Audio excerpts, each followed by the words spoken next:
예, 안녕하십니까. 민법교수 유병태입니다. 오늘도 정민민사법 완전정복 교과서를 위주로 해서 보시는데, 오늘은 144페이지 계약의 해지부터 봅니다.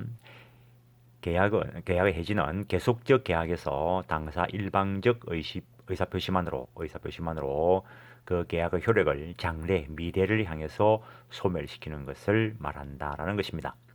이러한 해지권의 발생 사유도 당사자가 약정해 두는 약정해지권이 있고, 그다음에 법이 정하고 있는 법정해지가 있습니다. 어떤 약정해지, 계속적 계약에서 당사자 일방 또는 쌍방이 해지권을 유보하기로 하는 약정을 미리 해둔 것, 그 사유가 발생하면 이제 해지권 행사를 하겠죠.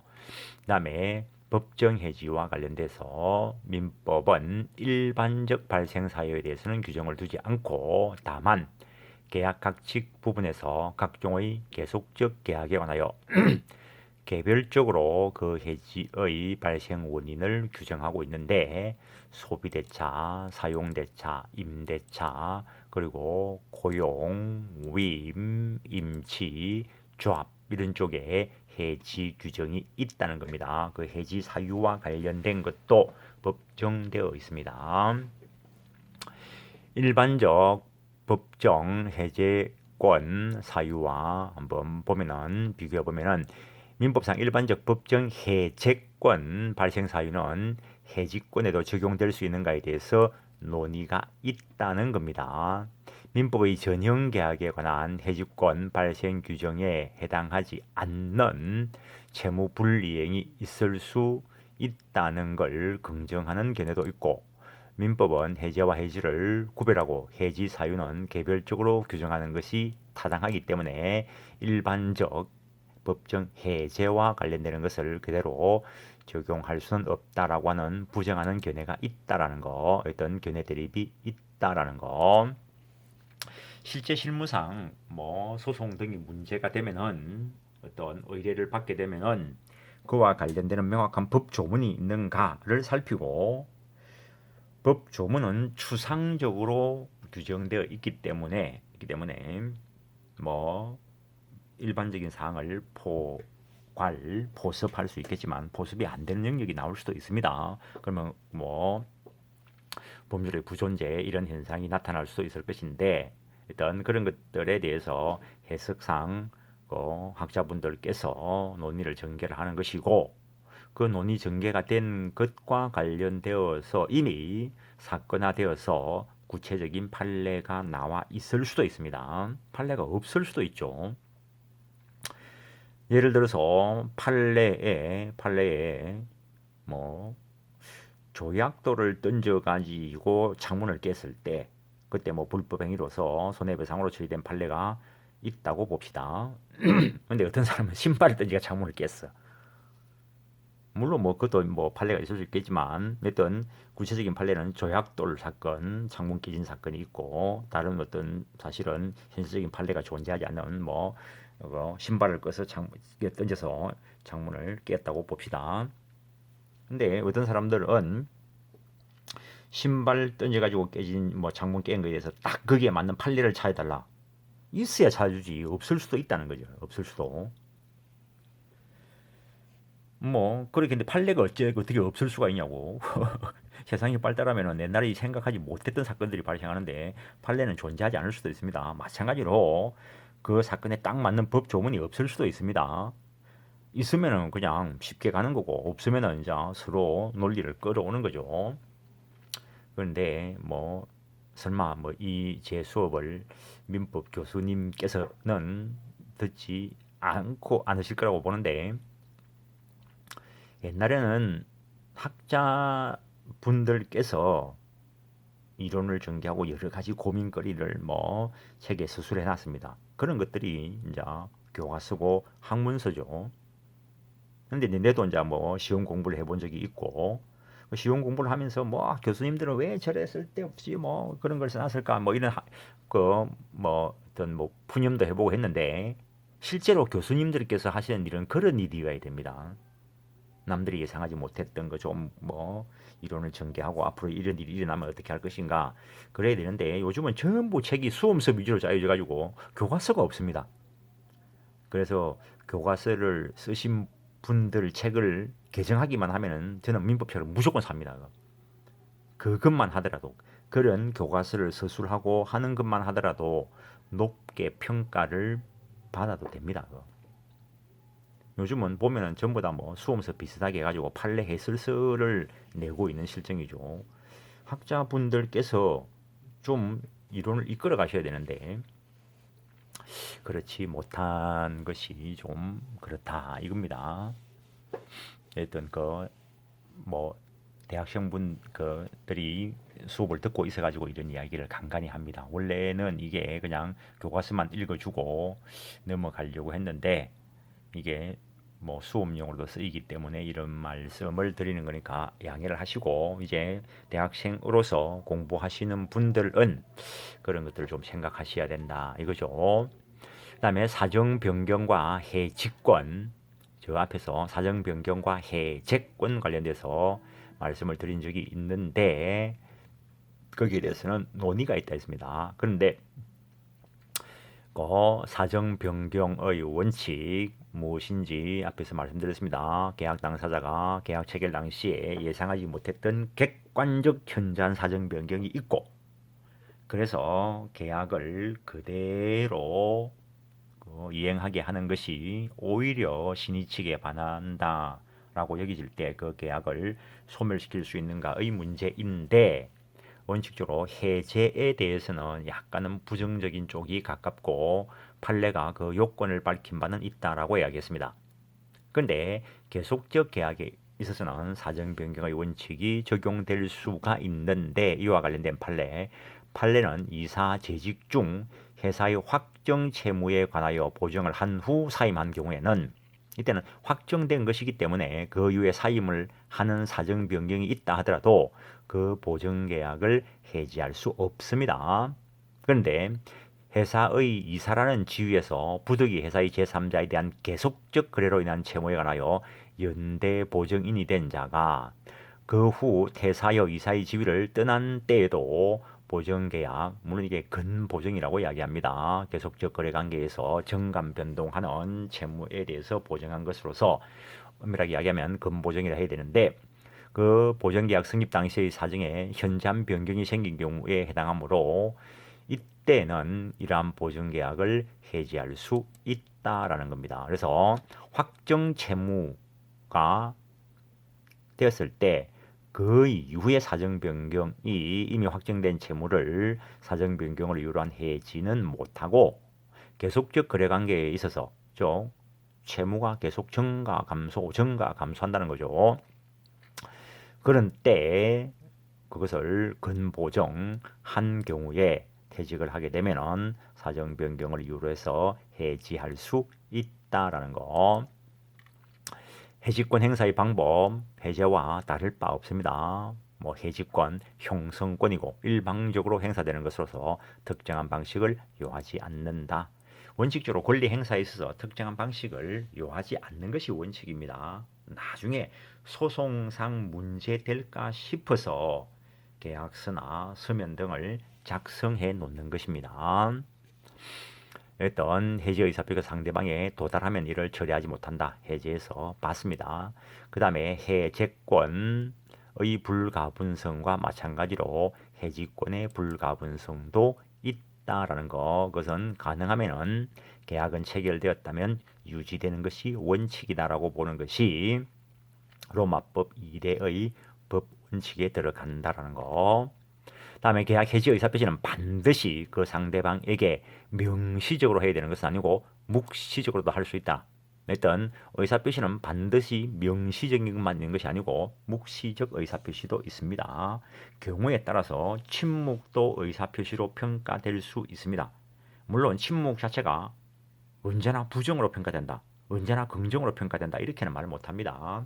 법 조문에서 침묵이 긍정으로 평가되도록 하는 규정이 있을 수 있고 그 다음에 부정으로 평가되는 조문도 있습니다. 일단 명시적이든 묵시적이든 다 의사표시로 될 수 있다라는 거.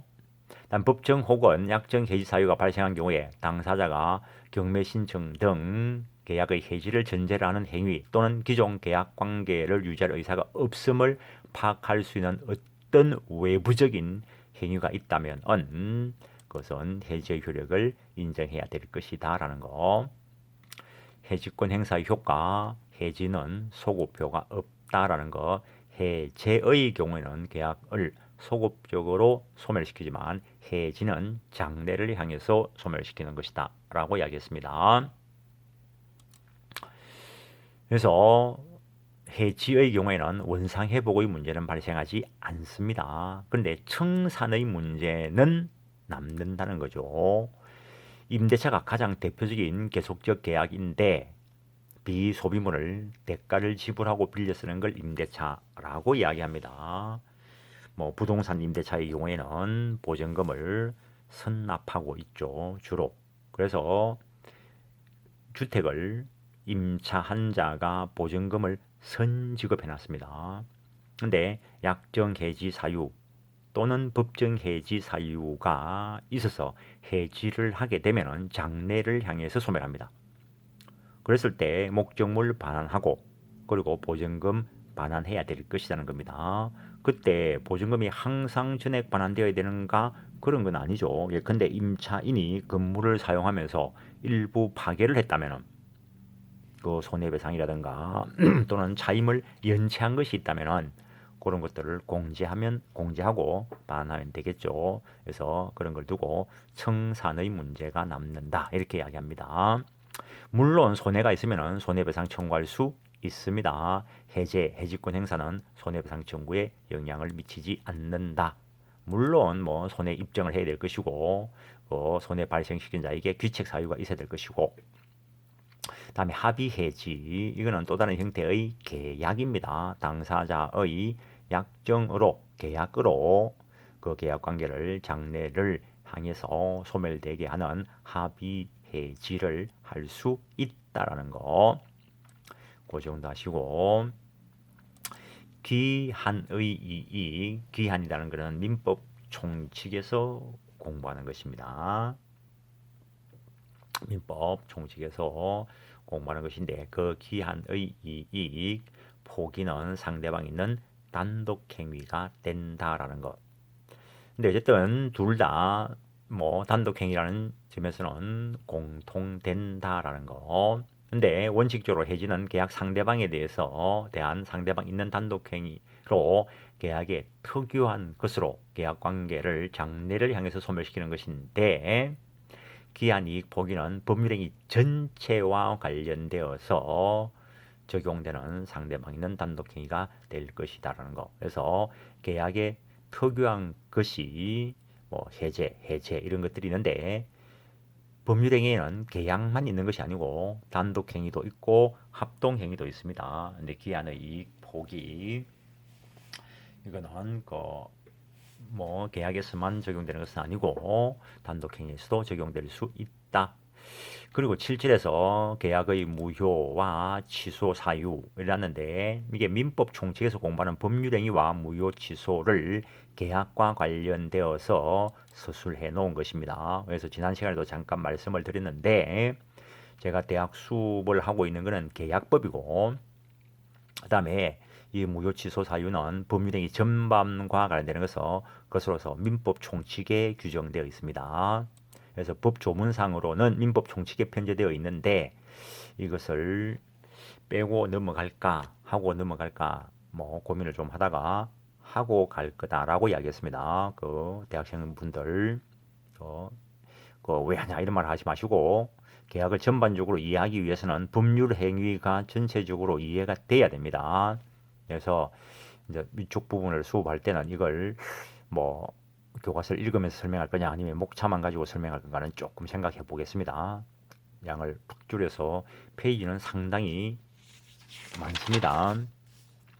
여기 147페이지부터 280페이지까지가 그 법 조문 편제상으로서는 민법 총칙에서 공부하는 것인데 근데 요즘은 뭐 로스쿨용 교재에서 계약법이라는 책을 여러 교수님들이 쓰고 계신데 요즘은 이 민법 총칙에서 공부하는 것으로서 계약과 관계되는 것은 계약법 파트에서 공부를 합니다.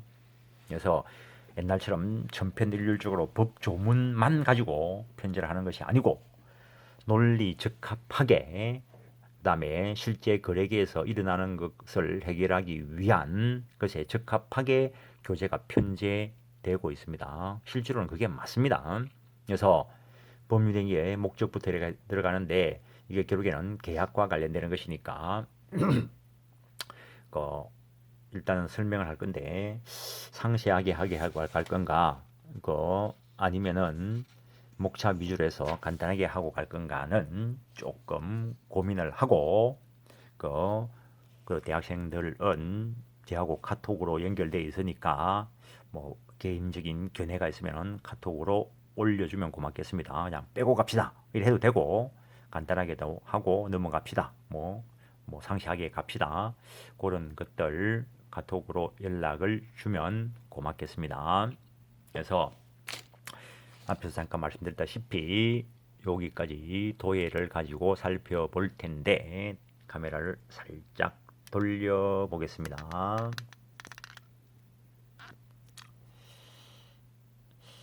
그 도예 책이 3월 16일자 그 강의에 다운받는 방법을 말씀드렸었습니다.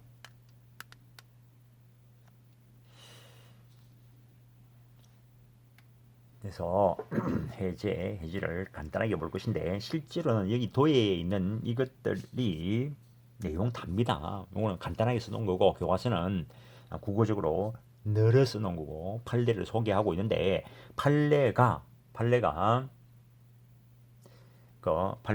어느 날 하늘에서 뚝 떨어진 게 아닙니다. 하늘에서 뚝 떨어진 것이 아니고 그것들이 다 이론이 바탕이 되어서 배터리가 다 되어가는데 옆에 선을 끌고 오니까 선이 안 닿습니다. 그래서 하다가 끊쳐버릴 수 있습니다. 혹시나 그렇다 하더라도 양해를 부탁드리겠습니다. 그래서 그 이론을 딱 추계해 놓은 것이고 그 이론 조문과 이론 거기에 기초해서 판례가 형성되는 것이기 때문에 판례를 가지고 보면서 내가 제대로 이해했나 안 했나 지금 현재 상태에서는 이런 상황에서 판례가 이렇게 형성되는구나 이렇게 공부하는 것이지 판례를 천편일률적으로 암기하는 거 아닙니다. 그 판례 암기는 민법 공부가 아닌데 우리나라 요새 지금 판례 외우는 걸 법 공부라고 생각하고 있어요. 일개 교수가 그런 말을 한다고 해서 세상이 바뀔 건 아니지만 참 답답하기 그지 없습니다. 일단 사람 시험 준비하시는 분들은 판례만 외우고 합격하면 되지. 그래가지고 합격하고 난 뒤에 사고가 납니다. 계약의 해제 그래서 민법 총칙에 기준된 법률행위와 관련된 무효, 취소, 해제 조건 그리고 앞에 조금 전에 말씀드렸던 귀한, 이익, 포기, 상실 이런 것들이 있을 수 있는데 무효는 법률행위가 성립 후 성립은 했지만 그 법률행위로서 추구하는 효과가 처음부터 주어지지 않는 것을 무효다라고 합니다. 취소의 경우에는 법률행위가 일단 성립하고 유효한 것으로 다루어지는데 일정한 취소 사유에서 취소권을 가지는 자가 취소권을 행사해서 그 법률행위의 효력을 소급적으로 무효화 효력을 상실시키는 것을 취소다라고 이름을 붙이는 것이고 해제 조건이다라고 하는 것은 법률 행위가 성립하고 효력이 발생했는데 그 해제 조건이 성취되면은 그 법률 행위의 효력을 장래를 향해서 소멸시키는 것으로서 원칙적으로 소급효가 없는 것입니다. 그러나 당사자의 약정으로 소급되게 할 수는 있습니다. 그렇지만 제3자의 권리를 침해하지는 못한다라는 거. 철회는 일단 법률행위가 성립하고 유효한데 장래를 향해서 법률행위의 효력을 소멸시키는 것을 철회다라고 이름을 붙여두은 것입니다. 법정해제의 경우에는 계약이 유효하게 성립하고, 이건 일단 법률행위 중에서 계약에 특유한 것입니다. 계약이 유효하게 성립하고 유효하게 다루어지는데 해제 사유가 있어서 해제권 행사해서 계약이 해제되면은 계약의 효력을 소급적으로 소멸시킨다. 즉 소급적으로 소멸시킨다는 점에서는 취소와 유사하지만 취소는 법률행위 전반에 대한 것이고 해제는 계약에 특유한 것입니다.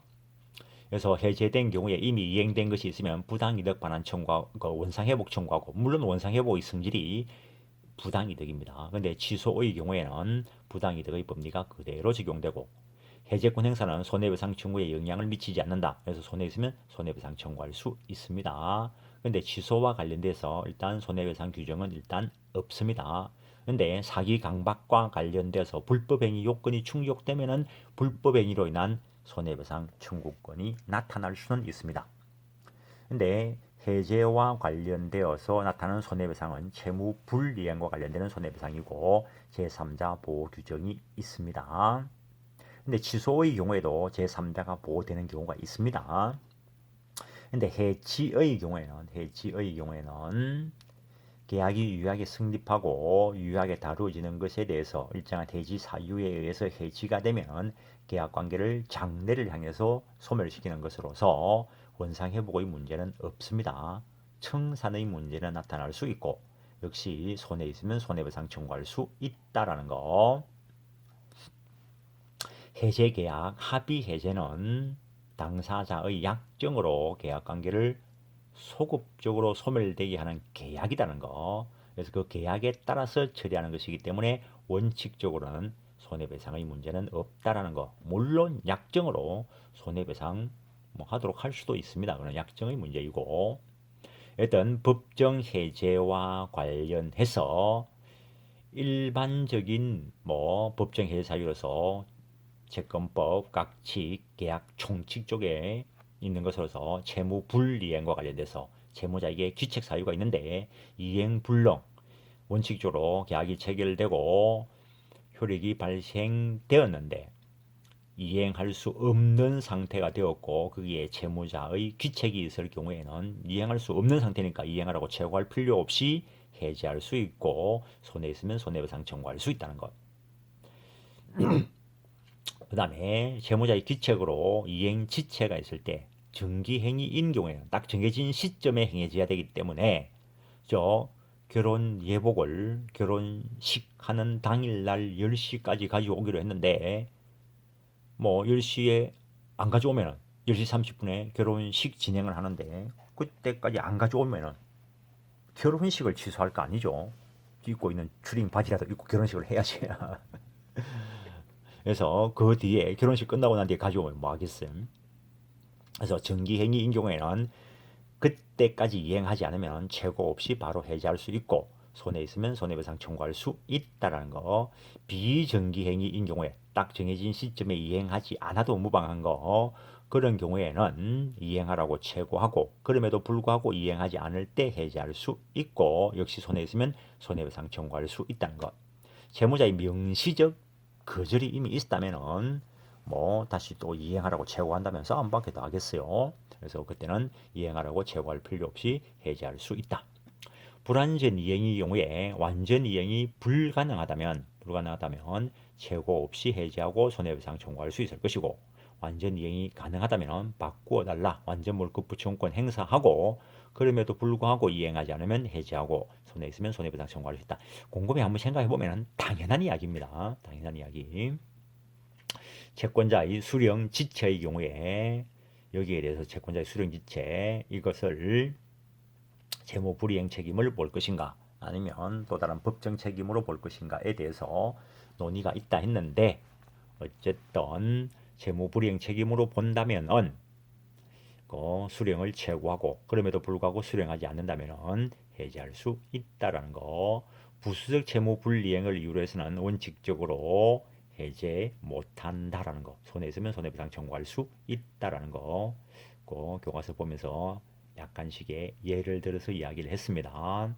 사정 변경을 위한 해제를 인정할 것인가에 대해서 다수설은 최고 없이 해제할 수 있다라고 했고, 사정 변경을 위한 해제의 경우에는 손해배상 청구권은 인정되지 않는다라고 했는데, 판례는 약간의 논의가 있다 했습니다. 과거에는 판례는 사정 변경을 위한 해제를 인정하지 않았다 이렇게 넘어갔는데, 2004년인가에 나온 판례, 그 판례가 그 사정 변경을 위한 해제 요건을 밝힌 바는 있다 이렇게 이야기했습니다. 구체적으로 사정 변경을 이유로 해제시킨 판례는 없습니다. 다음에 개별적으로 규정되어 있는 거 정려, 도급, 교환, 매매 쪽에 개별적 법조문의 규정이 있고, 종신정기금 계약은 계속적 계약임에도 불구하고 해제 규정이 있다라는 거. 다음에 약정 해제와 관련되어서 그 계약금 계약이 그 약정 해제의 대표적인 것인데, 그것은 매매 쪽에 가면은 계약금 계약과 관련되어서 설명을 합니다.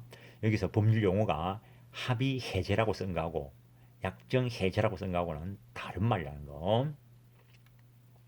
다음에 해지와 관련되어서 그 해지의 경우에는 일반적 법정 해지 규정은 없다라고 이야기했습니다.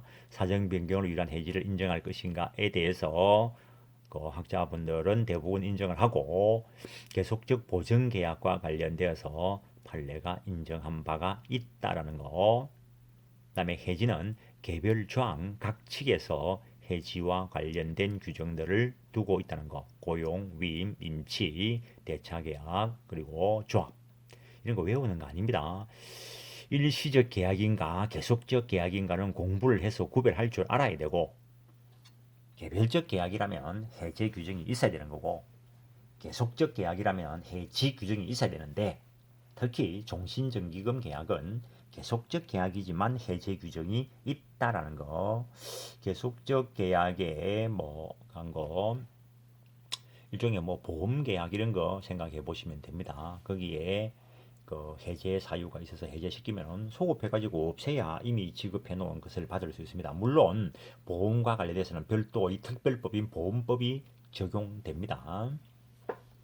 특별법이 있으면 특별법이 적용되고, 특별법이 없을 때 민법 규정이 적용되는데, 오늘날 특별법 적용을 안 받는 종신정기금 계약이 거의 없기 때문에 폐지하다 이런 논의도 있었습니다. 근데 어쨌든 간에 기본 이론은 원래 민법에 있었던 것이라는 것. 로마 시대 때 그런 것들 생각했다는 것은 너무나 대단한 거죠. 효과 불가분성 가능하면 계약을 유지시키기 위해서 이미 체결된 계약에 있어서 가능하면 해제나 해지를 못하게 함으로써 계약 관계를 유지하기 위해서 둔 것이 해제 해지권 행사의 불가분성이라는 거.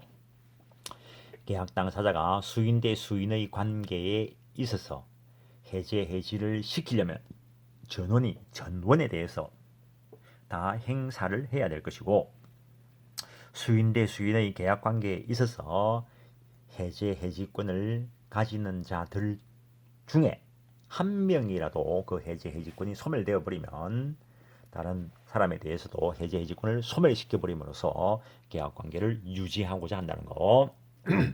해제와 관련되어서 직접 효과설이 다수설 판례인데, 해제하면은 소급적으로 계약 관계를 소멸시키고, 소급적으로 소멸되기 때문에 제3자 보호 규정이 큰 의미가 있는데, 직접 효과설이 다수설 판례가 취하고 있지만, 판례는 세부적으로 들어가면은 물권적 효과설을 취하고, 종래 다수설은 채권적 효과설을 취하는 것에 차이가 있습니다.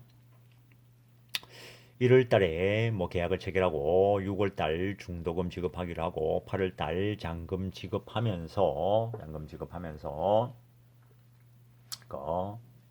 그 목적물을 이전받기로 했는데, 6월달 중도금 지급기일이 지났다 하더라도 이행에 착수하지 않았다면 뭐 중도금을 주지도 않았고 중도금 일부도 주지 않았고 목적물 인도도 주지 안 했을 때 다 이행에 착수되기 전이라면 계약금 법리에 의한 해제 가능하다는 거. 그래서 이 경우에는 법정 해제와 약정 해제가 병존하는 경우가 나타날 수 있다는 거. 일단 뭐 1월달에 매매 계약 체결하고 뭐 9월달에 돈을 주기로 하고 그리고 등기 이전하기로 했는데 배터리가 아슬아슬해서 마음이 조마조마합니다. 근데 어쨌든 뭐 그냥 예를 편하게 들기 위해서 대금은 지급 안 되었지만 그냥 등기가 이전되었다고 봅시다. 근데 차후에 등기 대금을 주지 않아서 이 매매 계약이 해제가 되었을 때 물권행위의 독자성을 인정하면서 무인수를 취하는 견해에 의하면은 채권 행위가 즉 계약이 해제로 소멸 했다 하더라도 거기에 영향을 받지 않는 물권 행위는 유효하기 때문에 물권은 즉 소유권은 B에게 기속되어 있습니다. 그래서 A는 이때 부당이득 반환 청구권이라는 채권적 반환 청구권을 가지게 될 것이고 그런데 매매 계약이 해제로 소멸되었을 때 이미 등기가 넘어와 있을 때 물권행위의 독자성을 인정하면서 유인수를 취하는 견해도 있을 수 있는데 우리나라 학자분들 중에서 독자성을 부정하면서 대부분 유인수를 취합니다. 독자성을 부정하시는 분들은 대부분 유인수를 그냥 취합니다. 독자성을 부정하면서 학자분들 대다수는 무인설 쪽에 있었습니다. 근데 워낙 유명하신 분이 유인설을 재가지고 뭐 지금은 오히려 이쪽이 다수설이다라고 이야기할 수도 있는데 그러면은 채권행위가 실효되면은 물권행위도 영향을 받아서 실효되어 버리기 때문에 등기가 B에게 있어도 소유권, 물권은 A에게 복귀가 되었습니다. 그래서 그때 A가 가지는 반환청구권은 물권적 반환청구권이 됩니다. 채권적 반환 청구권일 때에는 이 경우에 10년 소멸시효에 걸리고 가등기 대상이 되는데 물권적 반환 청구권, 소유권의 기기나 물권적 반환 청구권이기 때문에 여기서는 소멸시효에 걸리지 않고 가등기 대상이 안 됩니다. 그런데 이 판례가 이쪽을 취하면서 일단 여기에 계약이 소멸된 채권 관계도 있기 때문에 합의로 가등기에 둘 수는 있다는 판례가 있습니다. 근데 어쨌든 여기 등기가 있을 때 이미 거래가 일어나서